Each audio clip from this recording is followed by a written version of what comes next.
Welcome to another episode of the Hootie and Stack Show. I'm your host, Bill-Staxx, and my co-host, Hootie. How you doing, Hootie? It's Everything's good. great, man. Seen your Vlad interview? Yeah, buddy. Yeah, man. I'll announce it here first because people have been announcing it, and you know what? I got to teach people a little better how to say things, man. The Vlad interview gets dropped April Fool's Day. Hey, the joke could have been on me, Yeah. and it's could have been kicking down the door, and it's like, ha ha ha! I dropped Hootie's episode on April Fool's Day, and it's his last interview ever, and now he's in the fucking box eating fucking shit. You know what I mean? But he also, being smart, he's had entertainers, actors, athletes, other mob guys, that supposedly are big shots. And Yeah. he decides to start charging for his episodes with my episode. Yeah. Yeah. That speaks, that speaks volumes, And guess what? I paid for it. Listen, certain people that hit me up that are loyal paid for it as well. You know what I mean? Like I told you, like I don't ask nobody for anything. They want to donate, they could donate to the show to help out with the audio or the clarity, but I'll never ask for anything, and I'll never charge for our shows. You know what I mean? And we'll never pay for an interview. If anyone knows out there, we don't pay for interviews. No, I didn't pay in the streets. How am I going to pay in the legitimate world? Definitely not.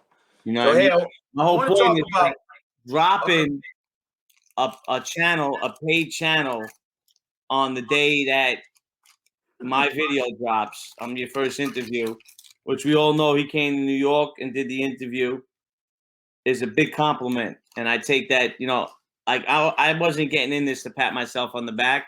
I'm getting in this to get my name out there to be bigger, to help people such as yourself and a lot of other people that I'm helping right now. Man, I heard you tell the whole explanation of what we got going on, and I was blown away by the way you presented it. I was like, wow, man. Wow. Yeah. And it made me feel so good, man. And I'm so thankful to have you in my corner, Hootie, that I don't care what anyone got to say. I'm gonna continue to do the right thing, and we're gonna make this big, man. We're gonna keep going to the top. I mean, I proved to you that I'm in your corner outside of this. This means nothing to me. Your personal life means more to me than anything, seeing you do the right thing. So if I'm willing to make that and talk about it on a show like Vlad's, you're not just letting yourself down anymore. You're letting a lot of people that support and believe in you down. I know. And I don't mind if you let me down, you know what I mean? Because, part of recovery is what? Relapsing, fucking up. But we're done with that. You've had too many recoveries. Yeah. Now it's all about pushing forward and getting to your goal. And this is what I'm doing with you. This is what I'm here for. As your friend, not as a podcast co-host. And that's my whole point. Like, everybody makes going on there about themselves. They're either selling something, selling themselves, trying to make a buck, which if you know me like you do, the buck don't mean nothing. You know what I mean? And for all the people out there that think I'm putting the ads inside the videos, absolutely not. If I could do it, I wouldn't have any ads in these videos. I don't put the ads in the videos. I will take them out, though. You have to be patient with me. 100% true, brother. Yeah. So what's going on, man? You're looking good. Thank you, man. Going to church today. Today's Good Friday. Love it, brother. Love the progress. You might be joining a family, a different crew, I heard. Yeah. You might be getting inducted into a different crew. This time, one that's very popular and very positive to the community, the Knights of Columbus. Yeah, I've been dealing with them for a little bit now, and I'm looking into their organization. I might take the jump, man. Proud of you, brother. Thank you. So, what do we got on the agenda today? What are you looking to talk about? So I want to talk about when you first started getting into Nicky Carrazzo's office. What were the dealings? Like how was the whole with you working for that office? How were your interactions with him? Because I know it's a unique thing, the way the whole thing transpired. So I just want you to elaborate on that a little more. for as much as I could say about that, because I don't want to get too much into detail, Nicky Carrazzo was a gangster boss, meaning they put Jackie the Nose up front to be boss, Yeah. but Nicky was running the show the whole time. This is for the Gambinos, right? For the Gambino crime family. And Nicky was the boss. People went to Nicky. People answered to Nicky. People paid Nicky. Nicky probably, I know somebody wrote something to me once, and they I don't know how they knew this or where they heard it, but they say and Nicky Carrazzo was one of the best in sit downs between him and Wild Bill. They've never lost a sit down. These guys were strong, powerful guys in sit downs. Most of the time, the people wanted to give them the sit down, but most of the time they were not bullies, but bulldogs. You know what I mean? Can you explain to the people what winning in the sit down means? Because I don't think a lot of All people right, know. so you're with another family, or you're with another crew inside the Bogata that we're part of, and you're betting with me. Say you're 100% right. Say you win 100,000, right? I don't want to pay you, so you go to your guy and say, now they reach out. Well, he's a bookmaker, right? Yeah, he's a bookmaker. Well, who's he around? Well, I don't know. I heard he's around these guys doing your homework. I was actually me and John Panisse were talking about it. You know, you get the intel, you find out, and so now somebody says I'm with, which I'm not with Nicky. I was never with Nicky. Me and Nicky never even met in person. Hello, this is Hootie. This is Nicky. Never met him. Been in the same places a couple times. Like I said, most guys could be in a social club with a boss for 15 years and never get to say hello to the boss. Like on a one-on-one, like, hey, how are you? Good morning. Never going over how you doing. I'm Hootie. How you doing? This they never. But they'll see them though, That's right? the way things work. Will they see them? What? They'll see them in there, right? I'll be in the same. I'll be sitting maybe 20 feet away from him for 15 years, and he'll know who I am. I'll know who he is because he's not going to be. You're not going to be in the guy's social club if you don't know. So now, is that the rule? Boss is a different level, but Yeah. if I was around, he wasn't a guy that was around. I would have met. I was on the level to meet a boss because I've met plenty others. But they were social club bosses. These were guys where you could go every day, and that's where they'll be. Their cafe, their restaurant. You know, they were bosses like that. Nicky Carrazzo was a gangster boss. Nicky Carrazzo was in Florida, Brooklyn. Never. He was always mobile, never stable. Either on the lam, in and out of jail, going to grab money from somebody. This guy was a gangster's boss. So now, he's not like even guys in the life that are wise guys don't know what that means. Wise, yeah, so he's not like other people that stay in New York. Let me explain it. He stays in New York, but he's not sitting in one place just holding court, drinking coffee. That's He what may I have mean. retired like that, maybe one day, like Carlo did. When Carlo was like retired, but when he was old enough, Don Carlo, let's not disrespect him, Don Carlo would sit in Ferraro's Bakery in Little Italy every day. They'd pick him up in the morning in his driver, drive him to Ferraro's Bakery from Brooklyn. You know, everybody knows the famous house, whatever. And he'd sit in 4 hours, and the old ladies would come down from the buildings, or the guys and the landlords, and ask favors and pay their respects. Don Carlo was that type of guy, and he held court there until he died. You know, until he got sick and he couldn't make it there anymore. It was like a 9 to 5 to him. He'd get there at 7 in the morning and leave at 3 in the afternoon and go home. Don Carlo passed away in the 80s, correct? 70s. 70s, yeah. Yeah. So with that, Nicky was never that guy. And he was always in that the guy because he was a gangster's boss, which a lot of people don't understand. He was a boss, even if somebody says they were, he was the boss, no matter what. They put Jackie Nose up front as acting boss of the Gambino crime family. Nicky was the boss the whole time. And he was out doing takedowns, extortions, earning money. Like he was in the streets. Yeah. From Florida to Brooklyn to Jersey to Philly. He's in the sit down. You know, where's the cut? What's the end? All right, the end is 70,000. Bring the 70,000 to me. Whoever he gave a little bit to, the rest went to him. Instead of sending the acting boss or the street boss or the acting underboss or conciliaire to do anything, he'd be out doing it himself. That's a gangster's boss. Yeah. You know what I mean? With bosses, they'll only talk to the skipper And most of the time, the underboss deals with the skipper. He really only talks to the underboss and the consigliere. He doesn't Yeah. speak to anybody else. Nicky was in the streets, bottom fucking line, on the Yeah. land, in jail, a gangster's boss. He was a gangster boss. That's what he was, not a gangster's boss. He was a gangster boss, bottom line. And so now your guy finds out who I'm with. Now, if I'm close to him, now he had a little tight knit crew that a couple years older than me, probably about 7 years, 8 years older than me, around the same age as the guys that I was hanging out with. But he had his own little tight crew and they were ballsy kids, tough kids, stand up kids. Don't know too many of them that switch sides on them, except maybe one or two. And those guys were his protectors, man. They put a shield around him. He loved them. Like his crew, he loved like sons. I got a question for you. So, what happens? Say Nicky Carrazzo's hanging out with all his people, right? And somebody that's a made man comes up to him and just starts talking to him. What happens then?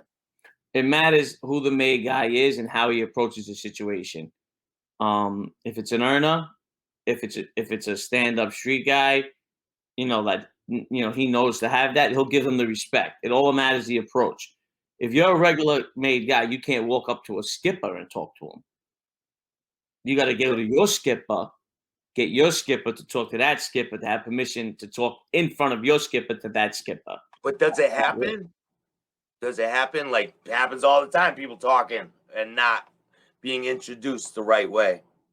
Yeah, nowadays maybe, but not back then. Like when I was probably the only guy that I'd walk into a place and go over to it. I've actually walked into a restaurant when a certain member was a boss and he was sitting with his brothers eating dinner, and I was there with a young lady, and we were eating in the same restaurant, and they were sitting at the back, and I was kind of sitting in the booth, and they seen me and I seen them, and out of respect, I went over and said hello, and they all stood up, shook my hand, sent over, dessert, because they know they know I didn't drink like that. They sent over desserts, I sent over drinks, and just as a hello.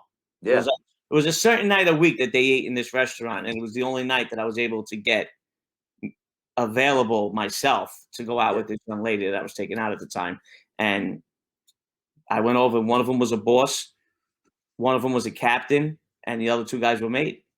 And, they were from my brigada at the time, but they were all one high ranking, one boss, and two made guys. And I went over they noticed me. I went over, no problem saying hello to me. How are you, Rudy? How's things? How's everything? Now, what if it wasn't you? What if it was somebody else and they went up to them? They would say, first of all, what are you dinner for? And if you know me, you know I eat here on this night. Why are you even in here? If you're being followed, you got heat, you're hot.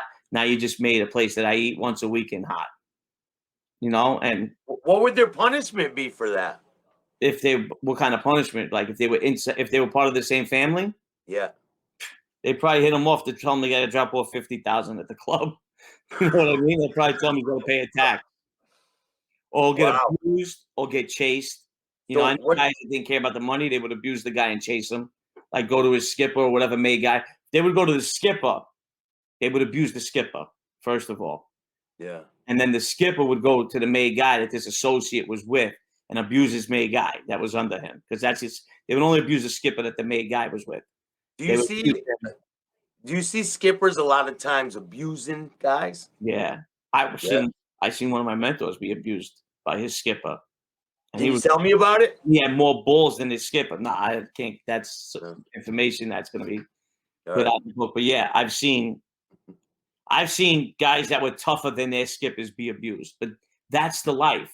And they have to take it, right? The whole thing is nobody's larger than the life. We'll join the life because you're part of something that's bigger than you. Yeah. Just happened to be Cosa Nostra was bigger than everything. So you listen. There might be a guy. Like we were talking, and there was a made guy. We were talking the other night with NBA and the Button Man, and he was part of a crew that helped put the upper echelon that was put into place. He helped them get there, and then there was a guy that was on the same level as him that rose to acting boss. Now he knows he was more powerful than that guy. That guy was more scared of him. But now this guy has this certain kind of power, and he can talk and treat him a certain way. And Yeah. now you have to take that.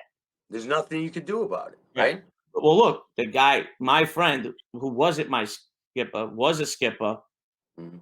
but he didn't have half of what I had. You know what I mean? And So which now, I left the life is a move that he pulled on me in jail. It was Mhm. a coward move and was one of the reasons why I turned my back on the. But I turned my back on the life in 2005, which a lot of people don't understand. When I got picked up in 2011, I had no business getting picked up on that case. Yeah. I just did 2 years for the Bugatti. I should have never had to do another day because it was all the same bullshit that I got pitched for 6 years later. Just now they turned it into Rico. You know what I mean? I just did 2 years for the Bugatti. I didn't need to go back and do any more time for them. Well, for them, the police thought that way, Of course. obviously. Well, the U.S. attorneys are probably still sitting around thinking I still should give them a little bit more of my time, Probably. maybe a lot more of my time. Yeah, we're gonna avoid that. The 2 years I did, I shouldn't have gave them, and the 5 I came home on, I shouldn't have gave them. Yeah. So, have you ever seen any situations where a captain puts his hands on a soldier? If a captain puts his hands on a soldier, what would happen? The captain can be knocked down. You can't put it. You can't on a. That's called the friend. You're not. First of all, because we have to get back to the sit down part. You skipped that whole thing. Yeah, I'm You got to sorry. get back to that. You Yeah, get no yeah, on me. So we'll talk about this real quick. A friend can never be touched, right? I Mhm. actually, even though I was a little bit of a wild one and I didn't listen, Yeah, there was a captain and a maid guy and 2 maid guys, and I walked into a place where there was a guy that I had to get at that moment. There was no waiting. I had to beef with him, and I know when my next chance was going to be. And I yeah, asked permission. I went over. They were 3 was standing there. He was standing. I said, "Listen," I says, "I got to hit this guy. I got to hit this guy. Don't. I just want to make sure no one's going to take it as a disrespect." And one of the guys was like, "Get beat up," like thinking it was a joke. You know what I mean? Like breaking balls. Because my crew was known for breaking balls. yeah, Like the part in Donnie Brasco when they walked in and they were making fun of the guy with where's their tail is. That was us. Like we'd yeah, walk places and see other guys and be like, "What the fuck are they wearing?" You know what I mean? Like we were known for that. I mean, there's a yeah, certain guy that came on the Hootie and JC show and he said Hootie's crew, man. We went in places, the best dressed, the best looking. Someone called the Princess. Someone got on and co-signed what I said about then how we were called the yeah, Princess of the City. yeah. And listen, we'd go up to other crews and just be like, "What the fuck? What is your guy doing with those shoes on?" Or, you know, your fucking guy's wearing a hood, or he's got fucking sneakers on, or You guys are ranking on each other like you, fucking like shit. Wu Yeah. Tang. When we're alone, we used to tear each other up because you can't treat me guys, a skipper, an acting skipper, and we're breaking balls. I mean, we're fucking ripping into each other. Like, where the Yeah, fuck are you shopping? You know that's what the I mean? way to be, Or us. man. And I we would love make that. because we didn't act like gangsters. We acted like fucking movies, like we were stars. So we would sit around going, like, you'd come in with an outfit that was so ridiculous, like 2 inches apart, pinstripe suit. You might pay 5,000 for it. And we'd be like, "Where'd you shop? Gangsters are us." Like, where the fuck did you get that? Like, we would break balls like that because we didn't consider ourselves like all these other crews, and we didn't take things serious like that. Yeah, And if you weren't at a 10 and we yeah, were at a wedding or like funeral, like you always see no tie when a lot of my if you see me wearing a tie, it's a wedding or a funeral. You're supposed to always wear a tie either when you go into a church. A lot of what people about court? Court? don't. What's that? What about when you go to court? You can Tie wear a or tie no when you tie? go to court if it's a trial, but if it's like pre-trial, you don't need to really wear a tie. But the rules always well, when you go to a funeral, even as a kid, being Italian, Sicilian, you put a tie on out of Yeah, respect. Maybe not at the wake, but when you go into the church and the burial, you always put a suit on with a tie.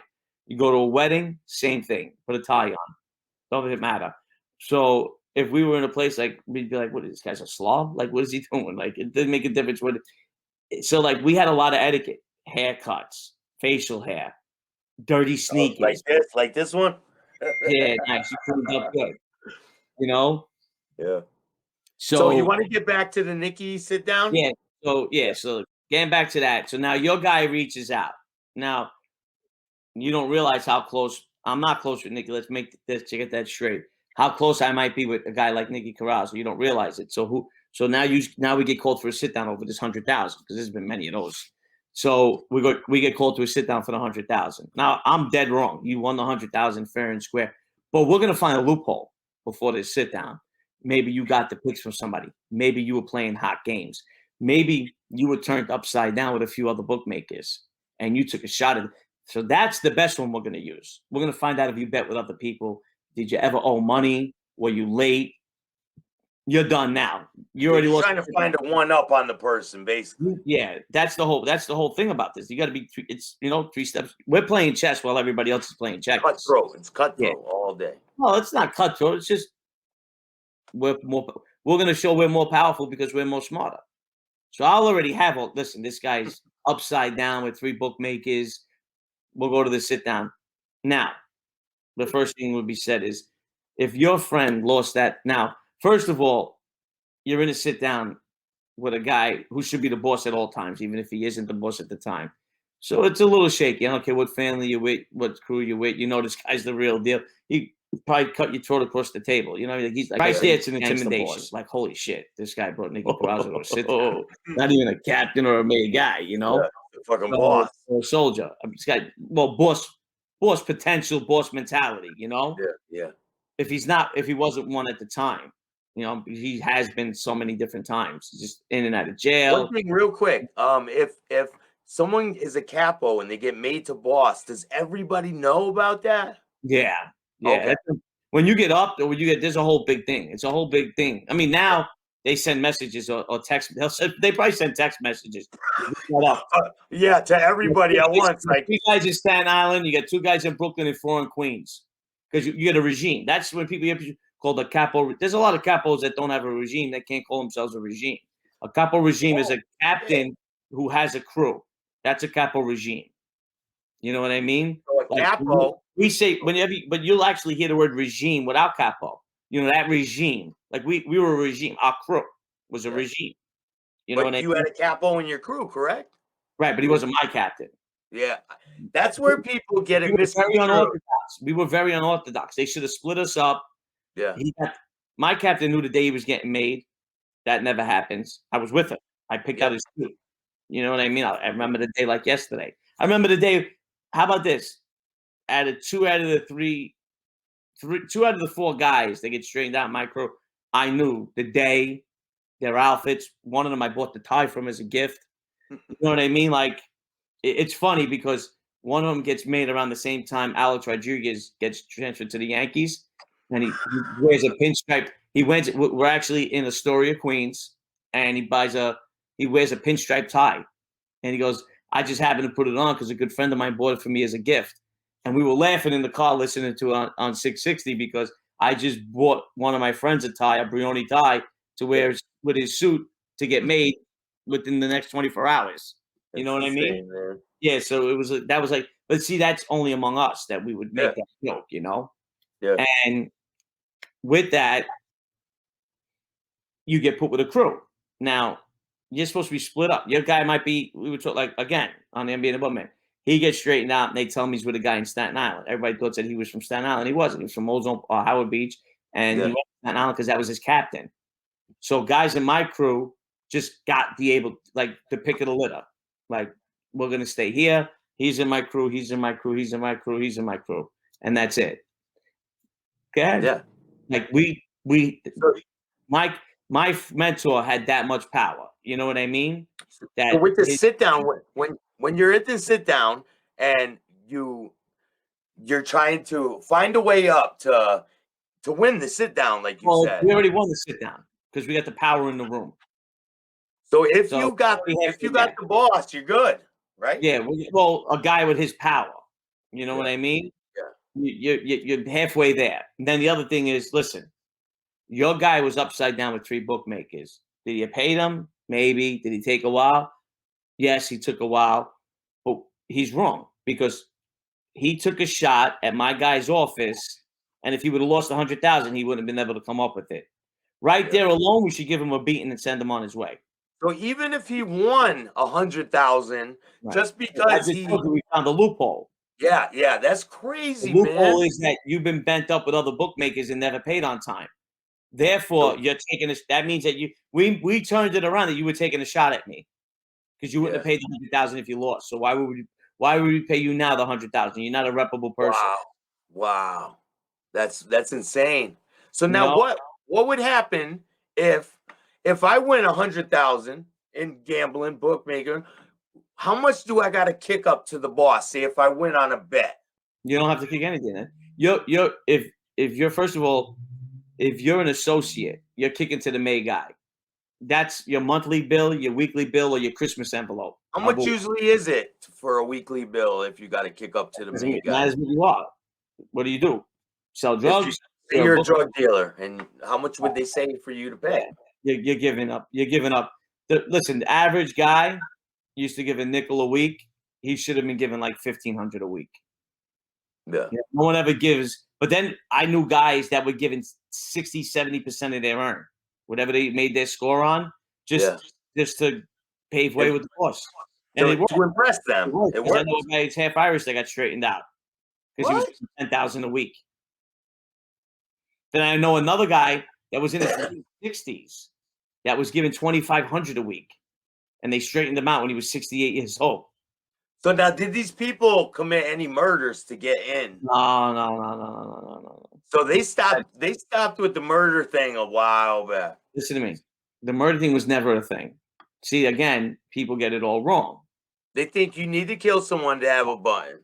No, never that. Never. I mean, of course, yeah. I mean, that's a big thing. That's like an automatic, because the truth of the matter is you were always told bookmakers and Shylocks don't get straightened out. You straighten guys out to protect those guys. Yeah. Put them with them. Because, there might be a guy. Like, listen, there's guys, and they're not bosses men, which we've spoken about bosses men. They're not bosses men. They just may earn huge money, and they go directly to the boss. Joe Messina had one I talked about on an episode. Like, he wasn't a boss's man. One of the guys was a boss's man, but there was another bookmaker who wasn't a boss's man, but that didn't go through captains or made guys. Would just go right to the boss and hand him a bag of money every month. So the boss was eating dinner with that guy, considered him a personal friend, and he wasn't straightened out or nothing. So does he got to get proposed through the boss? If he has a problem, he'll tell the boss. The boss will tell the underboss, and the underboss will send the captain to handle it. Okay. That's how that'll work. He'll go right to the boss.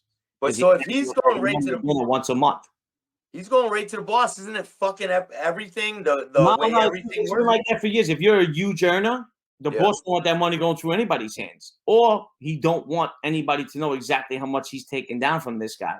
Because God forbid there's a day he's not the boss. Yeah, that guy's gonna remember he was able to deal directly with the boss, and he's gonna show loyalty to that guy when he gets knocked down and still give him that money. Yeah. There's a lot of politics and a lot of bullshit that goes around with that. Is there a lot of skimming money? People say, how do you bring your kids into the life? Yeah. Well, maybe you have such a legacy and money that you're making so much money, you can't trust anybody else but your own blood. So you want them. You have to understand the other side of the coin with that. How could you want this for your kid? Well, I did this. Yeah. So my kids are going to follow in my footsteps because I need somebody to continue this legacy. I can't leave this golden goose that's shitting eggs that are 18 karat gold for somebody else. You're flushing them down the toilet. Children, that's my legacy. Yeah. So when people say, how could you bring your kids into this life? Well, I need protection. What happens one day if I'm doing life in prison and I'm shelved or I'm knocked down?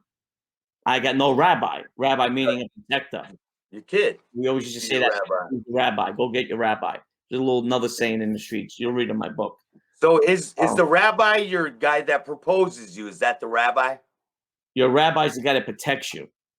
Okay. Go to him and say, listen, I fucked up. I need help. This guy just beat me for 100,000. That's your rabbi that stands by you. Wow, right man. Right or wrong or good different, that's your rabbi. He's gonna.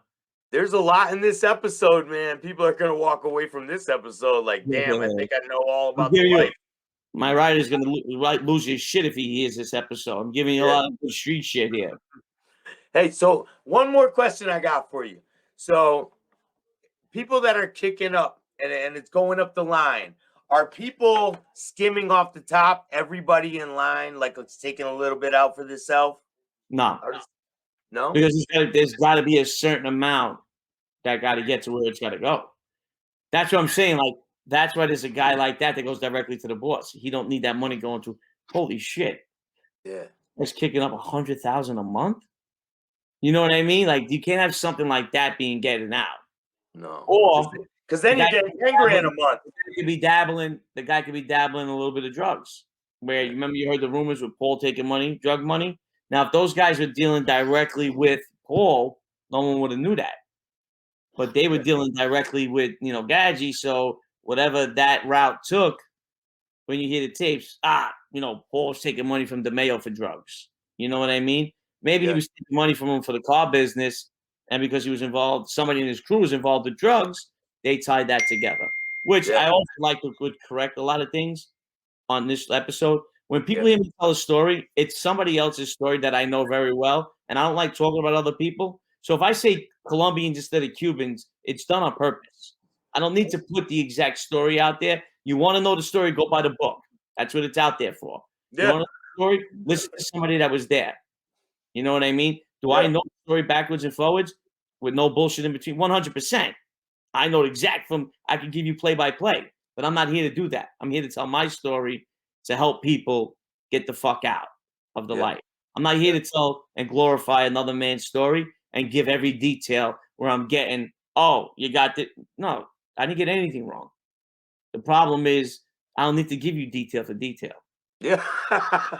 So you know true, what I mean? Man. You're gonna I'm gonna give you the meat. You're gonna get you're gonna get the entree. You're gonna get that. I don't need to give you the dessert, and I don't need to give you the appetizers. You just can get that on your own. Yeah. Go get that shit on your own. Yeah. I don't need to be exactly on the ethnic background of the guy that was looking to kill a crew. No, I don't. I mean, everybody knows it. Why do I need to give it? I'm telling the story. You wanted to hear it. I gave it to you. Do I know the play-by-play? Of course I do. But there's no reason for me to get into it detailed like that. And My thing is, if people get offended out there, shit we say, too bad. As long as the positive message goes across, and guys like you are in the position that you are in today, that's what makes me happy. I'm good with that. Well, I'm so happy today. I got a new lease on life. And I want to say happy Good Friday and God bless you, man. And I hope you have a great day today, man. Appreciate you. Makeshift. It's not the makeshift. That's what Wu-Tang shirt somebody made for me, but with an M upside down. For work. That's where I'm headed right now. So listen, you be safe. Enjoy your Good Friday. Don't eat meat today. Okay. All right. Make sure you hit that like, subscribe, notification bell so you could get our videos every time they drop. And we'll be back with the next episode, I don't know, down the road. Good stuff. Stay up. Next time.